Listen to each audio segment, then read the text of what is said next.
ꯌꯦꯟꯁꯥꯡꯁꯤꯗꯤ ꯃꯃꯥꯅ ꯊꯣꯡꯕꯅꯦ ꯑꯩ ꯖꯤꯠꯇꯣ ꯍꯥꯏꯍꯧꯗ꯭ꯔꯤ ꯀꯩꯒꯤꯅꯣ ꯍꯥꯏꯅ ꯁꯣꯔꯣꯛꯇ ꯅꯤꯡꯁꯤꯡꯉꯛꯏꯕ ꯑꯗꯣ ꯀꯩꯅꯣꯅ ꯄꯨꯔꯛꯄ ꯋꯥꯗ ꯌꯥꯝ ꯀꯗꯔ ꯌꯥꯝ ꯇꯧꯋꯦꯕ ꯆꯤꯡꯗ ꯄꯨꯔꯛꯄ ꯎꯗꯕ ꯍꯥꯏꯅ ꯌꯦꯡꯕ ꯂꯥꯛꯏꯕ ꯕꯥ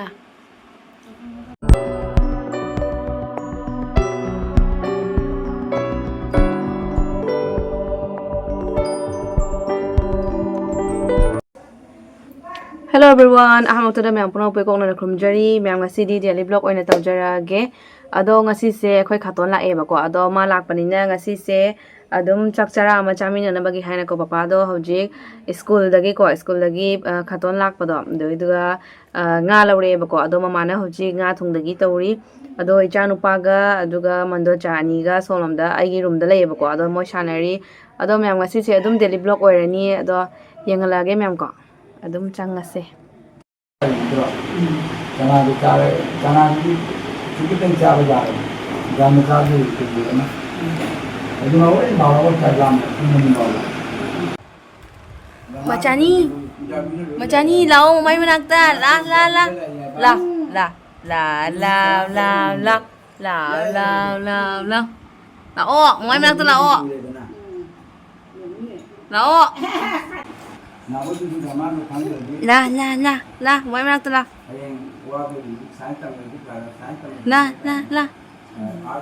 la la la la cho một buổi mình làm cho một buổi mình làm cho một buổi mình làm cho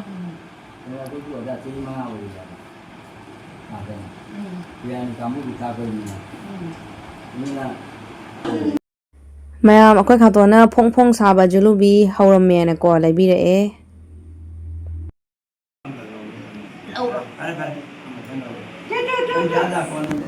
Là mà em đang tôi đâu? Nang chút cháo rồi. Ê, chả cả xe lông có cả tuệ. Dùng gì? Hãy ra. Lại. Phụ ta chẳng ngần lê. Chắc lê hành nà. Hào yêu. Phụ là không thật.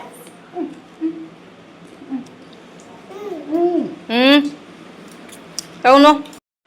Mayam papa na nga chaw oina leibi re yam fresh oi mayam yam la su hawrani nga chaw se ado thong rom do ina onjalasi mayam mama na hoji nga chaw se taw ba hawgat khre ba kwa ai di nga chaw se thong ba yam kijei ba ko haw di yam haw ba aduga thong ba di yam kijei ba kai gino ai di kai hai gene mai maku yaw da ba nga ni na di pok khai ba do yam kigal le ba mai mit ta ka pok khai ba yam na Mayam nga baza kra taw ba hawgat le aduga siga lai re nga da tha ka da ma chen sing do aduga tilhau chanam sing taw ko phachana thong do ne Mayam sigana inam piani na angang hona biri Amla Kida Amla Gidin Kikun Ba Ba Ba Amla Amla Amla Amla Amla Amgai Amla Amla Siamla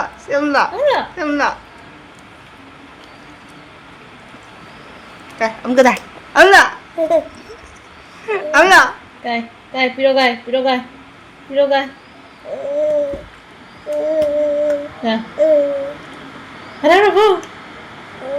Iya. Ang gede.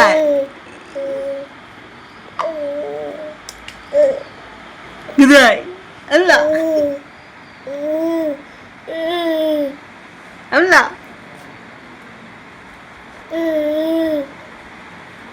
Nah, deh.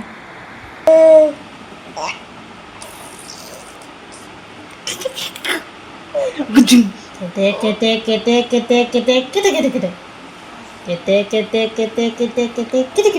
Awa tuh awa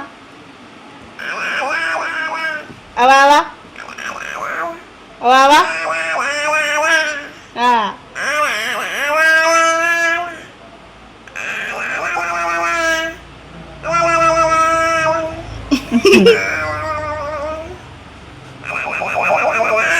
Hey deh. Bum.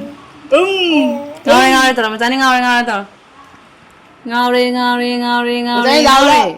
Che, tai ding ding đâu. ngao re tai ding tai ding tai ding tai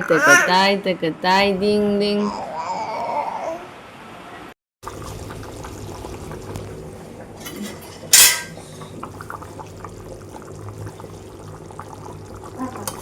Ma'am ngasi gi hinjang sidi mamana thongbane yam hawdo male kobi le sat pizza hapna ado papa ga khaton ga di moi keno chade ba kaya morok chade ba duna moi gi morok yawda ba khaidoni aduga khoi gi morok thaksalani papa so school hala e moi na hojik halak pada ko sebot lere sebot jam hawni no yam sebot ka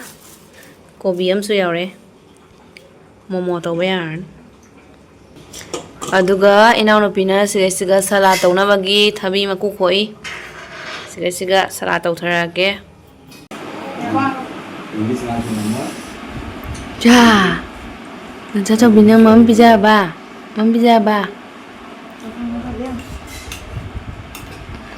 se hajik serek ai ma chai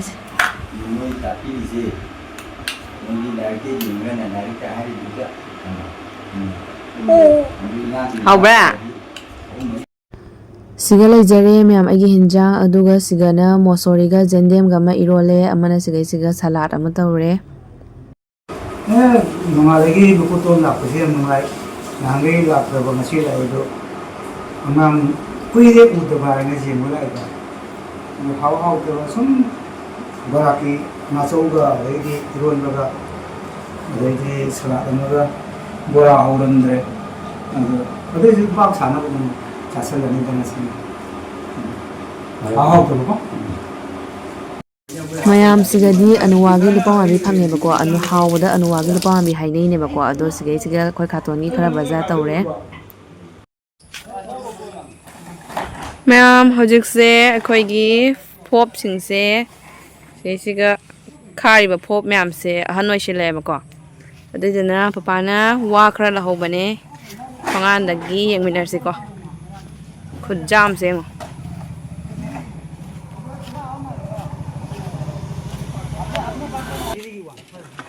yang sau chứ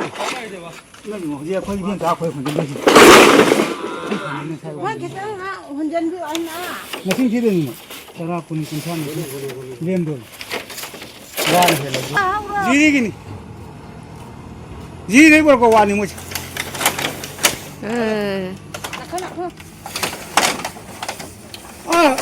nó có quan đang có đang tàu vậy chính điều có chính cái đó có đang tàu vậy khá lâu ninh rồi thôi pan cái lâu ninh là khó thả đâu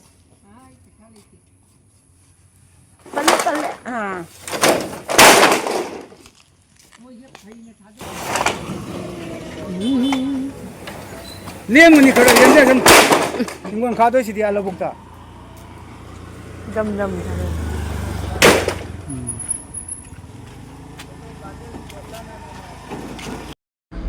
khwai nungai ba haragadi myam akhoi jumda leiba hawdong singse tu ahaw bada chaba nungai na su leiba The next morning. Hello everyone, good morning. Myam ngarang dang dagi papa na wa kak pa haw gare aduga ngachi na wa tangkai khai doga ko bera sabagi haw gare ado ngahak lerga ma se amu school chatoi ne ado myam akhoi papa gi daily routine se dukki matik busy ni busy oi bata ga su ma gi free time matam se ma gi free time haiba ma leite ba ko adu ma gi free time matam se ma adum bera saba sisu akhoi mayang da sahan ba se ma haidi mamon chade ba ko aduduna masana saraga ma satisfy oijaba do adudo dumana my free time matam se ma adum bera saba natraga akhoi gi inkol gi ko napi phana ba machine chuma gi leyaba ko adudo phan ba school da so adum puraga adum phale ba ko ma se free da leithok pa se haite ba ko adom yam adom na free time matam da kari tauge habado makha da comment da haibiramo adom yam bera saba loiraga ko adum muk jeng halake aidi hojik Epamda gi amuk yumda halle ba ko ado sigi video se inaw na pia to mina thabirak pane papa na bera saba loi gare cheche video tharake haina ko ase akhoi gi yum gi ko inkol se jam hadi chawe ba ko aduduna inaw na pina thabirak pane se sisu yam watle ba ko tharaka da ba ko ꯑꯗꯣ ꯃꯥꯅ ꯃꯇꯦꯛ ꯑꯃ video ꯂꯧꯔꯒ ꯊꯥꯕꯤꯔꯛꯄꯅꯦ ꯑꯩꯅ video ꯊꯥꯔꯛꯑꯣ ꯍꯥꯏꯅ ꯍꯥꯏꯕꯗꯨꯒꯀꯣ